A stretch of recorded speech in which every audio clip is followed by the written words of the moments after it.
Welcome back, YouTubers, to my typical journey of the everyday encounter in a typical life of an ASB. As you're fully aware, as you're following me on to these series of these chapters of AS and education series, basically, I have broken down into 4 parts, hopefully, that will share with you all about my life journey before, during and after having AS and what I do to do about it. Just a little life story, just to how I experience my life sort of thing, and any changes that has come and about and what I did with these changes, so to speak. And hopefully, like in the last series over, I basically was talking about my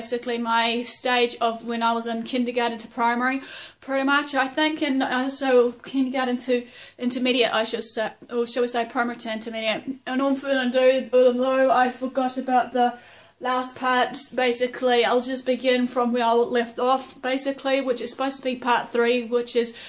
AS in education, intermediate to high school.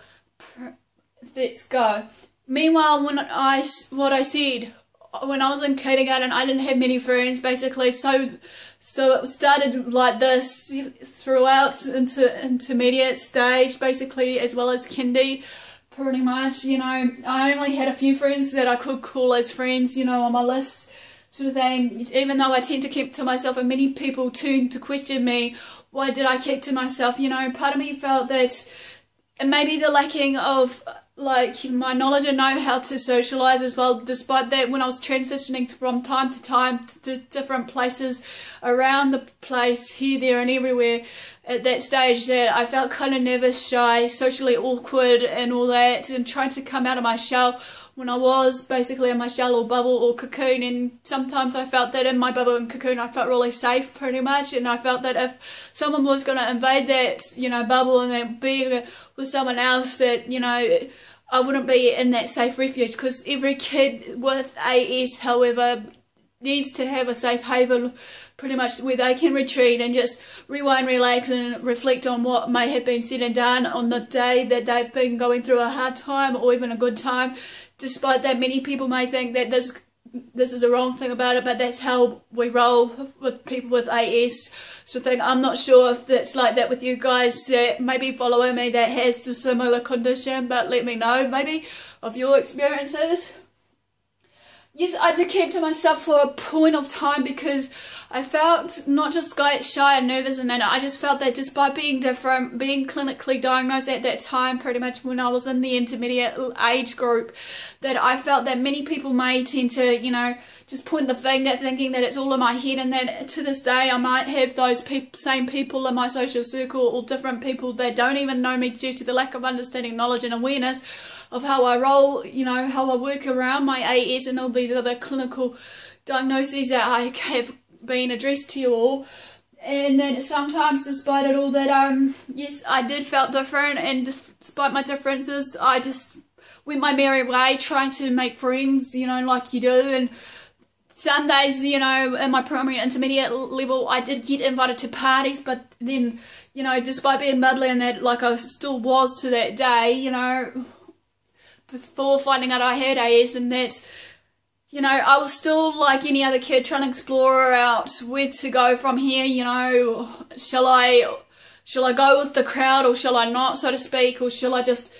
you know, be my own individual person? There's so many questions that fluttered in my mind when I was in that intermediate stage, that I thought, you know, this doesn't feel right, you know, even though, like I said before, peer pressure, bullying and all those other everyday situations that we face, especially in teens, still face it today, which is kind of sad, really, because in some ways we need to address the problem and actually solve the problem pretty darn smart, so that no many people will feel excluded in the group, or just in general, just to hopefully be included somehow. I did, however, as I said before, in my primary to leading up to my intermediate stage of life, basically, I did have some imaginary friends. I'm guessing everyone might have in their day and age. But when I had imaginary friends around me, despite, like I said before, with my parents thinking I was stir crazy, maybe, I don't know, talking to myself and all that, that pretty much, I found it was a comfort to me, even though then I can role play and socialise with others, hopefully, when I take that step, next step, you know, to come into someone's circle, be regardless what it may be, you know, even though, yes, everybody, you know, tends to react differently, sort of thing, at that time, you know, but that's fine. Everybody basically may tend to think that, you know, having imaginary friends is still crazy, but I'm sure whatever your guys' life story is based on your, you know, day journey, that's, who knows, you know, it might be for the good or the bad, but anyway, sometimes at that time frame of primary intermediate age, however, I was pretty much at that stage where socialisation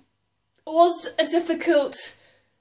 struggle for me, basically to the point that, yeah, I tend to close myself out of the world before getting clinically diagnosed with AS in that intermediate age, basically, regardless that I had to go through other series of tests beforehand, basically through spelled ADD, pretty much, and all the like. And that, you know, at that time, basically, I felt that, you know, a relief on my shoulders, even though, you know, many people may still to this day think that, what is she on about, you know, and why is she going on about this, you know, but like I'm saying, these are my stories. I don't want sympathy. I just want people to be aware and understand me better, and hopefully have a realization and awareness and understanding, and maybe if you see someone like me, then hopefully you can include them in the group, so to speak. Loneliness was the norm and comfort for me, however, when I was at that primary intermediate stage, pretty much, I felt that, you know, no matter what, that, you know, despite that I was trying my very hardest to fit into a group that, you know, as I said, it didn't felt like it was me. I felt that in my own being that somehow, despite being different, maybe I could shine out and show what I'm all about, and so on and so forth, even though, yeah, I pretty much started excelling, and I started pretty much in the intermediate level, basically started to get out more of my shell and bubble, shall we say, and that basically at that time I was starting to do stuff like, you know, doing choirs, despite the social anxiety attacks that I had off the panic attacks and all that, doing choirs, doing sports, doing things active like any normal teen would do. And so, yeah, I'll admit that some of the things I did in my teen life, like try to fit in, like be it try to first time smoking and then, you know, have the taste of alcohol. I didn't touch any high-tech drugs, you know, of the ones that people may have touched. I haven't touched marijuana, you know, so, you know, in this day and age, I felt that I should have just maybe, you know, experiment, be my own self, you know, even though many people, you know, tend to think that, in all fairness, that despite it all, that we should be something that we shouldn't be, you know, but I just felt dirty and ugly after that was happening. While I was at this young age trying to find ways to fit in more, yet I still found it a confusing time for me, however. You know, despite that I had a lot of energy to burn and I just wanted to just go out there and just think, I still, to this day, I still have a lot of energy to burn. Despite that, I pushed myself 9 times out of 10 to keep socialising. Despite my socialisation, energy tank pretty much my run empty, and when that runs empty, many people will have to be aware with me that I might get exhausted really easily, and that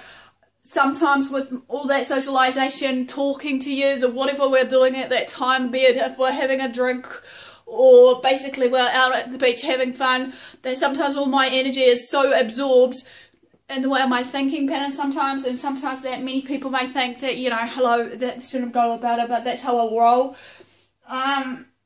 Yeah, pretty much I was that kind of girl that pretty much was just testing the environment, knowing where I want to be, how I'm going to go about it, and hopefully that, to me, I felt like I was trying to impress everybody despite what the society today tells us of females, how we should look, act, think and feel. But then again, as I said in my fitting in, why should we actually fit into that forte of what the messages are saying, because it's false messages of hope, and that leads us to low self-esteem and low self-confidence levels, and basically all that just leads to so much, you know, emotional baggage in the long run. Anyway,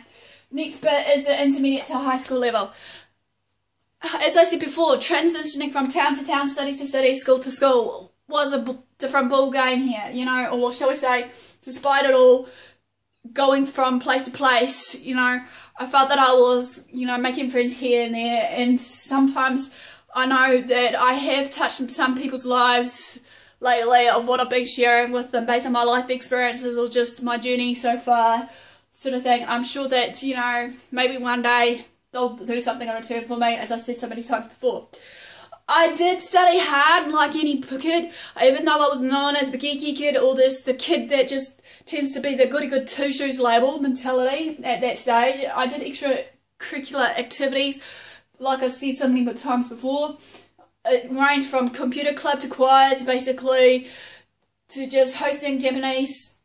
people over in high school, which more in the piece in part 3 of high school, intermediate to high school. But then again, I felt that basically, you know, I was a real active young child. And I'm still active to this day, despite that, you know, many people may have seen me fluttering around, going stir crazy. Well, not stir crazy, I'll put that in a nice terminology for myself. That I'm running around just basically going everywhere, and even though sometimes people will see me in town, it's a quick hello sometimes, even though many people may snub me, but I'm sorry if it looks that way that I'm snubbing, yes, but I'm not.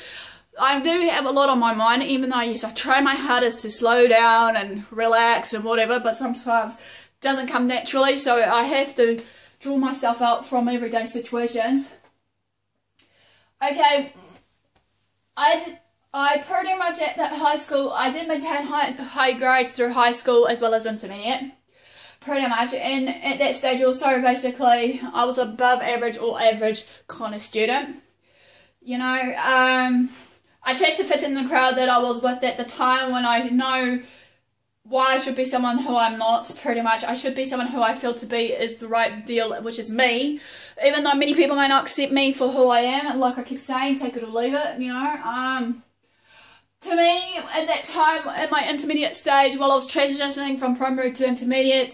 despite my grades and everything, I felt in myself that, again, when I was younger, I wanted to make a change in people's lives. I wanted to be like a little advocate or a voice for some people that may not have a voice, and be able to just, you know, speak out concerns and stuff, and hopefully with those concerns I'll be heard in the right channel, basically, of people hearing what needs to be said and done, pretty much. I tried to get everything done and balance with work and play right through when I was growing up into attending intermediate onwards. I am actually grateful that my parents are supportive throughout my transitioning change from, you know, a little kid to a teenager. Yes, in my teenage years I had a few dates here and there, even though social anxiety, or shall we say anxiety, if you followed that piece, did meet me there. Basically, it first came about basically when I first been anxious and worried what is going to be like when I'm in the dating scene, you know. Basically, I had so many misconceptions at that stage about how to go about dating and that, even though, like, all these messages that, you know, you get on bulletin boards and that, in this day and age, how you should act, think and speak, but I don't agree with that, so to speak, in my day and age. Despite it all, I am thankful that my parents are there to support me from here on in, from past and present to leading up to my future, you know, decisions. Even though some of the decisions I've made in the past may not be the right ones, I know that I'm learning from them, and that some of the decisions right now is actually maybe rolling and wrapping into one right now, and hopefully will be leading to some future choices, will hopefully along the way, despite me lost myself along the way of what I wanted to do in life, that hopefully some of the dreams and visions I have set myself, as well as the goals, will become a reality, because I'm the kind of person that wants to put it into action. As I said before, basically, without these parents, I wouldn't be who I am and what I am today, regardless of my temper tantrums and everything else that I've been through, you know. And no matter what, that I feel that, that, you know, they'll be there regardless, even though they say that sometimes family will be there more than your friends, even though that I notice that, you know, family is blood, not more than your friends, even though that I feel right now that what I've been sharing basically on my heart is that many people may not agree with it, but then again, like I said, that's their way about it, you know. Okay, transitioning and settling into intermediate and high school years was a whole and utterly different ballgame for me, however. You know, as I had to settle in everyday routines, like I have been in my everyday living leading up to now in my studies, life in general.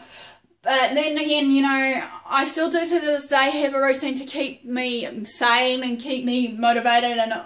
keep myself grounded to the point where I need to be and what I need to do. Yet I am still trying at least to be flexible with people, you know, regardless of my schedule, that, you know, I might be busy doing something else that I want to do besides the point that now I'm starting to try and include people in my circle, even though sometimes I feel that many people don't actually want to socialise with me, but that's fine, you know. Despite that, I basically am the kind of girl that is trying to be flexible to the point that hopefully I can still fit my time with myself, even though I've been putting myself out there so many times before for people in my social circle, and that I don't know if they're grateful for my support or my encouragement or my advice or whatever the case may be, even though I've been there for them. Basically, as I said before, with my trait, I am loyal to the end, and then I need to maybe take a step back sometime soon if I need to feel when it gets too overwhelming or too stressful for me, that to the point that, you know, hopefully maybe they can understand where I'm coming from, and then maybe they can be in my circle to support me in my time of need.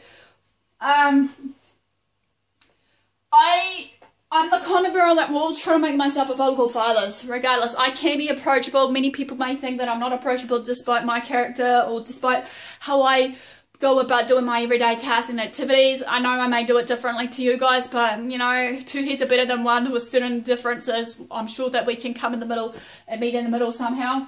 After getting into some routine or pattern, my parents then decided to move into another small town, alright? After my first mid-year at high school of change was change of scenery, right? So therefore, basically, I'm going to stop there. That's going to be basically part 3, I think we're up to. Or shall we say part 4, I don't know. Transitioning from high school to uni, which I'm hoping to share. I think it must be part 3. I'm losing track here, guys, but that's all, guys. Just hopefully bear with me when you follow on these series of the ACE and education. Thanks for watching, guys, and thanks for your support so far, basically for just watching and subbing to my channel. Also, if there's anyone out there that has been watching my channel and wants to sub my channel for more updates, basically on my everyday journey with AS and all these other pre-diagnosing conditions, and I'm hoping to discuss more on later in the piece. Basically, do feel free to sub to me. Also follow me on Twitter, pretty much, as well as Facebook, SB Answers All,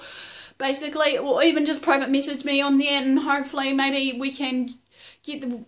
message across by spreading it around of the awareness and understanding of all these conditions, and I'm sharing because I want to hopefully make this possible and achievable, pretty much to a point that hopefully many people will actually feel that they're included and they're not, you know, fighting the fight alone or whatever they may be fighting. I'm here for support and mentoring others, hopefully, and hopefully later on we'll see how we go for just making this a reality somehow. Thanks for watching, guys, and I'll see you all soon.